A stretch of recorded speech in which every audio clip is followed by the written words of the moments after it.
એક મુસીબત હતી ને ત્યાં બીજી મુસીબત આવી. અમે જવાના છીએ કેસીધામ નિમકરોલી બાબાના દર્શને. બીક લાગવા માંડી છે લા. કેમ છો? આમ જોવો તો આ લોકેશનમાં જો આ કેવડું આ ચડાઈ છે અને વાઘ કોઈક છે બધી. બ્લોગની દુનિયામાં અને યુટ્યુબની દુનિયામાં ખૂબ મોટું નામ એવા સૌરવ જોશીના ગામની એક્ઝેક્ટ બાજુમાંથી હું તો તમને એવું કહું છું કે એક વખત લાઈફની અંદર હરિદ્વાર અવશ્ય પધારજો યાર. ઓ રઠિયમાડી જગજુને. ગુડ મોર્નિંગ મિત્રો, કેમ છો બધા? મજામાં. હર હર મહાદેવ, હર હર ગંગે. તો મિત્રો આજે છે અમારો હરિદ્વારમાં ત્રીજો દિવસ અને સવારે વહેલા ઉઠ્યા અમે તો જોયું તો જો તમે વરસાદ હજી ચાલુ છે સાટા ધીમા. અત્યારે સવારમાં વરસાદ આવી ગયો જો અને હજી ઝીણા ઝરમર આવે છે વરસાદ. બોલો લ્યો, અમે તો ફૂઈને બહાર નીકળ્યા ત્યાં તો વરસાદ ચાલુ થઈ ગયો. શું કરવું? અશોકભાઈ ઘરે ફોન કરીને કીધું કાંઈ વરસાદ ચાલુ છે. તો અહીં વરસાદ છે, ધીમે વરસાદ હજી આવે છે. તો હવે અહીંયાથી આજે બસ ગંગા મૈયામાં સ્નાન કરી અને હમણાં અમે આગળ નાસ્તો પાણી કરીને નીકળી જવાના છીએ. હવે આજે અત્યારે વહેલું જવાનું છે સ્નાન કરવા. ઠંડી બહુ છે, ઉપરથી વરસાદ ચાલુ છે. તો કેમ થાય છે જોડાયેલા રહેજો. આપણે સ્નાન કરવા માટે આવી ગયા છીએ. વરસાદ પણ ચાલુ છે અને અશોકભાઈ તમારે કંઈ કેવું છે? અશોકભાઈને બ્લોગ લેવો છે. એક મોબાઈલમાં અમે 3 જણાના બ્લોગ લઈ લઈશું. તો ચાલો, કંઈ વાંધો નહીં. પવન તો ફૂલ આવે છે અને અત્યારે યાર વાતાવરણ બહુ ગંભીર છે. ગંગા મૈયાને દર્શન કરી લો એવું મન થાય છે, પણ કંઈ નહીં, ચાલો હિંમત કરું છું. આપણે નાહી પણ લીધા, બસ આ ફ્રેશ થઈ ગયા અને હવે આપણે આગળ જવાનું છે. ક્યાં જઈએ એના માટે જોડાયેલા રહેજો. અને આપણે હવે આ ગંગા મૈયા આપણે આવ્યા હતા, હવે વાસા માતાજી હુકમ કરે ત્યારે ફરી પધારશું. પણ અત્યારે બહુ મજા આવી, ખૂબ આનંદ આવ્યો અને ઠર્યા પણ એટલા. ધર્મેશમાં એ લોકો રેડી થવા ગયા છે અને જુઓ તમે ગંગા મૈયા સરસ લોકેશન, સરસ વાતાવરણ સાથે અત્યારે વહી રહ્યા છે. પાણીનો વેગ એટલો વધારે છે, બહુ મસ્ત છે. પાછો વરસાદ ચાલુ થઈ ગયો છે. હવે આપણે પાછા જઈએ છીએ ગંગા ઘાટ ઉપર.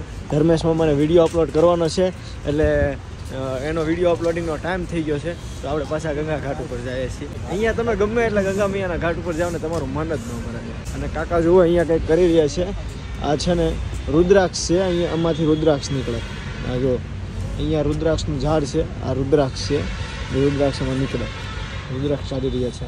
અહીંયા જ છે રુદ્રાક્ષનું ઝાડ આશ્રમની અંદર. અત્યારે આશ્રમની અંદર ઘણા બધા ઝાડ છે અલગ અલગ. તમને બતાવીએ ચાલુ વરસાદે કેવું લોકેશન છે અહીંનું. અમે ફરીવાર ગંગા મૈયા, મેં તમને કીધું એમ, ગંગા મૈયાના ઘાટ ઉપર આવો ને એટલે તમને તમારું મન જ ન ભરે. તમને એમ થાય કે હજી અહીંયા ને બેઠા રહીએ, હજી અહીંયા ને બેઠા રહીએ. અશોકભાઈ બ્લોગિંગ કરે છે, તમે જોઈ શકો છો. જો તમે યાર, કાંઈ ઘટે યાર, લોકેશન એટલે કાંઈ ન ઘટે, તમે જોઈ શકો છો. અને વરસાદ પણ ચાલુ છે. એમ પણ અશોકભાઈ મજા આવે છે ચાલુ વરસાદે? તમને કેવું લાગે છે? પવન છે ધીમો, ઠંડી છે અને વરસાદ છે.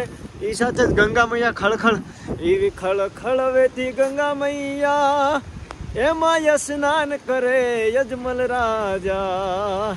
પણ અહીંયા યાર ગંગા મૈયાના ઘાટ ઉપર આવીને મારે હોરઠને યાદ કરવો છે. ત્યારે હોરઠ યમાડી જગજુને એના ગઢરે જૂનો ગિરનાર, એ પણ જેના હાવજડા સેંજળ પીએ,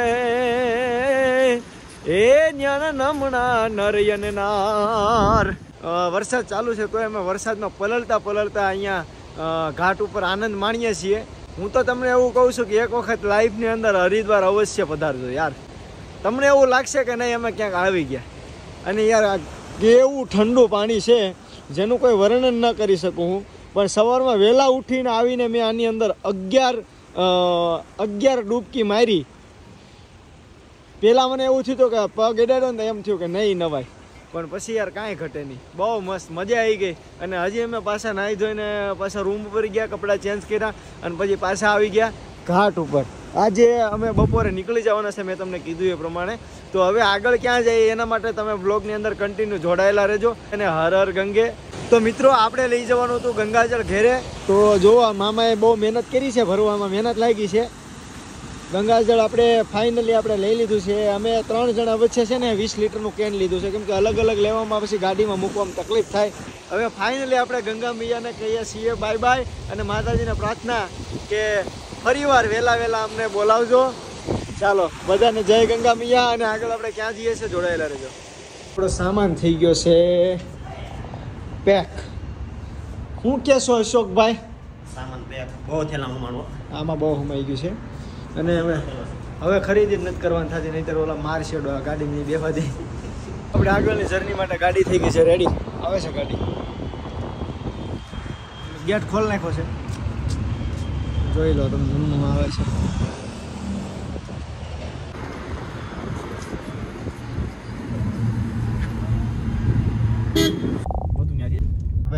આ મોટા મોટો ઘાટ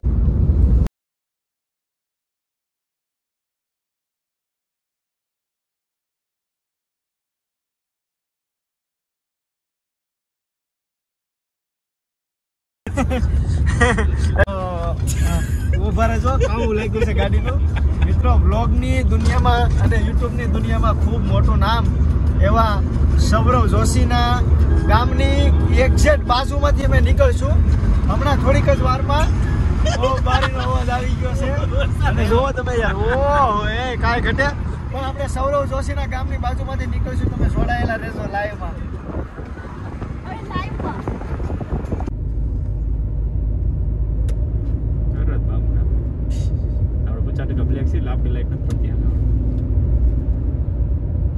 સીધો અંગાઈ જાય ને તમે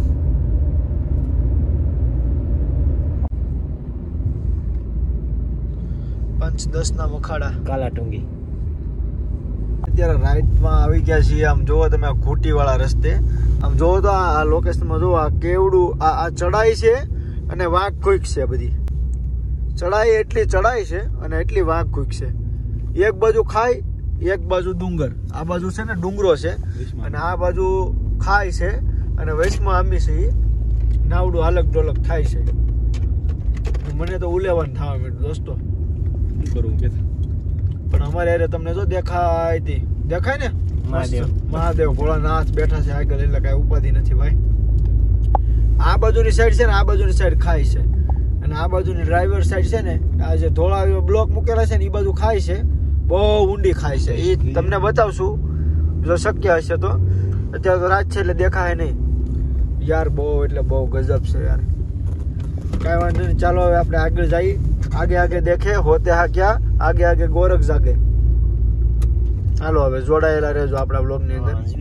ઓલા અંજાવ્યા અમને, અને ગાડી અહીં દબાતી જ હાલે. સડાય છે, ખાય છે અને ડુંગર છે, અને પાછું રાતનો મોસમ છે, રિસ્ક છે. જો આવી ઘૂંટી આવી પોણી 2 કલાક બતા. ખાલી 50 કિલોમીટર છે પણ એમાં પોણી 2 કલાક બતાવે છે. ગૂગલ ખોટું તો બોલે જ નહીં કોઈ દી. વાંક ક્વિક જ જોવો તમે ખાલી, કેટલી વાંક ક્વિક છે. આ પહાડ વચ્ચે છે, પહાડ બદલે છે ખાઈમાંથી પહાડ આખો બદલે એવું કાંઈક છે. ધર્મેશમાં આવી ગયા છે, આપણે નથી આવ્યા. હવે આપણે જોડાયેલા રહેજો તમે. આગળ શું થાય તમને બતાવીએ અમે. ફસ ગયા ભાઈ, કેમ કે અહીં બંધ કરી દે ભાઈ. કેમેરામાં પછી પાછું ભૂત દેખાય, બીક લાગી જાય.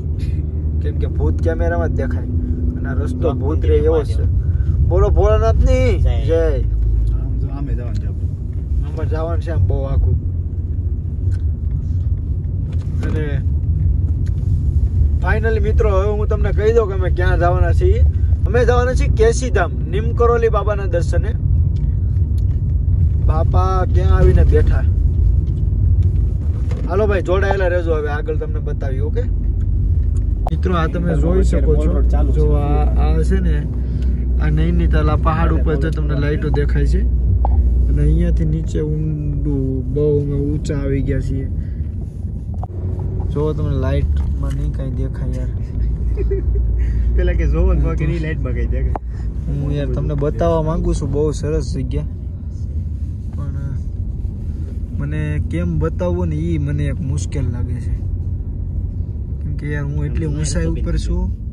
જો રસ્તો બેન ઓહો અહીંયા ખભડેલું છે અને ટાયર ગાડી ફેરવા માંડી છે. હવે મિત્રો અહીંયા છે ને મિત્રો નાની હુની ગાડી લઈને આવતાય નહીં હો તમે, નહીતર બાપા બહુ ટાટા પંચ પડી છે અહીંયા, પણ એ પેટ્રોલ જ હોવી જોઈએ, પ્યોર પેટ્રોલ આવલા મારવી જોઈએ. ઓ માય ગોડ, આમ જો મિત્રો કેટલા ઊંચા આવ્યા અમે, જો લાઇટો નથી દેખાતી પણ આમાં.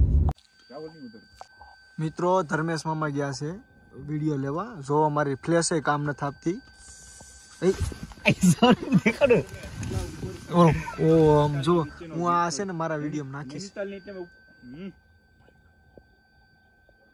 નૈનીતાલ મેં પહોંચવા આવ્યો ને ઉપર નીચેનું સિટી જુઓ તમે કેવું દેખાય છે. અને આ છે ને ગાઈઝ આ ઝાડવું છે અહીંયા, અત્યારે નહીં દેખાય, ઓરિજિનલ ભૂત જેવું લાગે, અને અહીંનો વ્યૂ કંઈક અલગ જ છે. ચાલો ગાઈઝ હું નીકળું. બીક લાગવા માંડી છે, બીક લાગવા માંડી છે. કેમ છો? અરે યાર મિત્રો બહુ એટલે બહુ ડેન્જર જગ્યા હતી. જો તમે જોઈ ને, હું તમને છે ને, હું તો હેઠો નતો ઉતર્યો, મને તો બહુ બીક લાગતી હતી. આ ધર્મેશમાં પાસેથી આપણે આ શૂટ લીધું અને અમે નાખ્યું આમાં. ઓકે, તો હવે આપણે પાછા આગળ જઈએ છીએ. અને કાલે તો આ જે છે ને એ પાછું નેક્સ્ટ વ્લોગ આવશે કે આ જ વ્લોગમાં આવી જાય નહીં, નેક્સ્ટ વ્લોગ જ આવશે. એમાં તમને દિવસે આ બધો એરિયો આખો કવર કરીને બતાવશું. ઓકે, ગાડી બંધ થઈ ગઈ છે મિત્રો, મને બીક લાગવા એ લાઈટમાં. મિત્રો આમ જો તમે યાર, ગજબ યાર, ગજબ ઘાટીઓ આવી છે.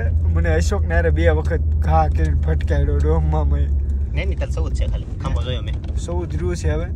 પણ આમ જો યાર, ગાડી આવલા નાખે, ગાડી આવલા નાખે, અને આમ ગોળાયું તો ગોળાયું બહુ ડેન્જર આવે છે યાર, કાંઈ ઘટે નહીં મિત્રો. હું આવું કે નથી આવતો એ નથી ખબર મને પાછી. આમ જો કેવી ગોળા આવી ગઈ, પાછું અશોક આવ્યા. જો જો જો જો જો કેવી ગોળાઈ ગઈ મિત્રો, મજાક નથી કરતા હો, હું અહીં રહેતું નથી, સિરિયસ છે, સિરિયસ છે. હવે પકડવું જોઈએ પણ યાર રાતના સમયે નો સીટ બેલ્ટ પાછળ મારી લીધા છે અમે, પણ તું દેખાતો નથી. મામા કહે છે કે તું દેખાતો નથી. મને ખબર છે હું દેખાવો છું, મને ખબર. અરે અહીંનું જે વ્યૂ આવે ને બતાવી નથી શકતો યાર હું કઈ, મને દેખાય. મિત્રો એક મુસીબત હતી ને ત્યાં બીજી મુસીબત આવી. હવે રસ્તામાં અમે આગળ આવ્યા ને તો અહીંથી વરસાદ પડેલો છે યાર, ગજબ છું છે. અને યાર અહીંથી જે નીચેનો વ્યૂ આવે છે ને આપણને અત્યારે એવું લાગે કે પ્લેનમાં બેઠા બેઠા આપણે જોઈએ છીએ. મારે ત્યાં હું આમ બીવ છું ને તો આમ નજર કરીને જોઉં છું, પણ જોવાની એટલી મજા આવે છે ને કે કાંઈ ઘટે નહીં. અહીંયા જો આ બધું છે ને હોટલો ને એવું છે, જો આ બધી 2 વ્હીલર છે, જો આ કેટલું મકાન ને કેવડું છે. આવડા લોકો કેમ રહેતા હશે જો. ખરાબ થઈ કુલ આવે સ્મેલ હલ્લી ને. મિત્રો અત્યારે યાર કાંઈ આ કંઈક ગામ આવી ગયું છે અહીંયા. જો આપણી ગાડી ન હાલે ત્યાંથી તમે ટેક્સી કરી શકો, ગામ આવી ગયું છે. એટલે આપણે અત્યારે હવે આગળ જઈ રહ્યા છીએ. ગામનું નામ છે બાઝુન ગામ આવ્યું છે, બાઝુન ગામ નૈનીતાલની અંદર. પણ અત્યારે કાંઈ વ્યૂ દેખાય એમ છે નહીં, નહીંતર બહાર એટલો બધો વ્યૂ છે ને અમને એમ લાગે કે અમે સપનામાં છીએ. અમને હકીકત આવું છે, અત્યારે નૈનીતાલ સિટીની અંદર છીએ અમે. એટલું પાર કરીને આવ્યા પછી અમને એવું લાગે છે કે આ હોવું ન જોઈએ અહીંયા, પણ આ હકીકત છે અહીંયા આ બધી વસ્તુ. નહીંતર અમને એમ હતું કાંઈ હે જ નહીં. અને અહીંનું વેધર અત્યારે છે માઇનસ કેટલું છે, -6 વેધર છે અહીંનું અત્યારે. અમે ગાડીમાં છીએ, હવે ગાડીને બહાર નીકળી પછી શું થાય એનું કાંઈ નક્કી નથી. જો નૈનીતાલ વાળો રોડ પણ તો પાર કરી લીધો છે. અને હવે અત્યારે આપણે છે ને કેસીધામ પહોંચવા આવ્યા છીએ. જો અહીંયા એક પેટ્રોલ પંપ છે, આવ્યો છે રસ્તામાં, ત્યાં આપણે ઊભા છીએ. અને અહીંયા મિત્રો તમે જુઓ યાર, બહુ ગજબ યાર વ્યૂ. એટલે આ બધું ઉપર ડુંગરા છે, આ બધું ડુંગર છે. જો તમને લાઇટ દેખાતી છે પેલી સાઈડ, બધી તમને લાઇટ દેખાતી છે. આ તો હજી અમે બહુ ઉપર છીએ, બહુ ઉપર છીએ. અને અહીંયા આ પણ ડુંગર જ છે. અમે આની પાછળ જે ડુંગર છે ને એ તમને નેક્સ્ટ વ્લોગમાં કહું હું તમને આમાં બતાવીશ. જે મેં તમને ઓલો ટુકડો બતાવ્યો એ પ્રમાણે બહુ ઊંચાઈ ઉપર છીએ. અને અત્યારે લગભગ અમારે અહીંયા કેટલું છે ટેમ્પરેચર કેટલું છે હવે અત્યારે જોઈ લે, લગભગ 5 કે 3ની વચ્ચે છે યાર. બહુ ગજબ છે. કાંઈ વાંધો નહીં, ચાલો હવે આપણે આગળ જઈએ. કેસીધામ આપણે પહોંચવા આવ્યા છીએ. કેસીધામ પહોંચીને ડાયરેક્ટ મળીએ આપણે. આપણે હોટલ રાખી લીધી છે અને ત્યાં છે ને જમવાનું બધું બંધ થઈ ગયું હતું એટલે અમે કાંઈ બ્લોગ કાંઈ લઈ શક્યો નથી ભાઈ. આજ તો અમારે તો યાર અશોકભાઈને બેને અમારે બેને સપના જેવું છે કેમ કે યાર અમે એવા લોકેશન ઉપર છીએ ને કે એનું વર્ણન અમે નથી કરી શકતા. 10 વાગી ગયા છે, 10 વાગી ગયા છે અને અમે આવી ગયા છે જમવા. રૂમ પણ રાખી લીધો છે. રૂમવાળો તો અમને 3500 કહેતો હતો, અમે એને 2500 કીધો, દાંત કાઢવા માંડ્યો. પછી પાછો કે 3000માં રાખી લો. મેં કીધું ભાઈ તમારું ગયું મારી ગયું, 2700 રૂપિયા રાખી દીધી. અહીંયા હોટલ રાખી છે અને જમવાનું બંધ હતું એટલે આગળ જમવા ગયેલા હતા. તો હવે આપણે જમી કાઢવી અને આવી ગયા છીએ અને આ વ્લોગ બહુ મોટો થઈ જશે એટલે આપણે નેક્સ્ટ વ્લોગના તમને દર્શન પણ કરાવીશું અને આપણે જે પહાડી આ વ્લોગમાં તમને બતાવી અંધારામાં બતાવી નથી શીખો એના પર તમને દર્શન કરાવીશું. એ નેક્સ્ટ વ્લોગ આવી જશે. તો વિડીયો ગમ્યો હોય તો લાઈક કરી દેજો, શેર કરી દેજો અને આપણી ચેનલને સબસ્ક્રાઈબ કરી નાખજો અને કમેન્ટની અંદર હર હર ગંગે લખી નાખજો. અને આમ જુઓ યાર બહુ ઠંડી છે, ગજબ ઠંડી છે યાર, કાંઈ ઘટે એવી. અને અમે યાર માઇન્ડ બ્લોઈંગ વાતાવરણની અંદર આવ્યા ને કાંઈ ઘટે નહીં એવી જગ્યા ઉપર છીએ. તો એ નેક્સ્ટ વ્લોગમાં બધું તમને બતાવવાનું છે. ચેનલને સબસ્ક્રાઈબ કરી નાખજો નવા હોય તો. ચાલો ટાટા.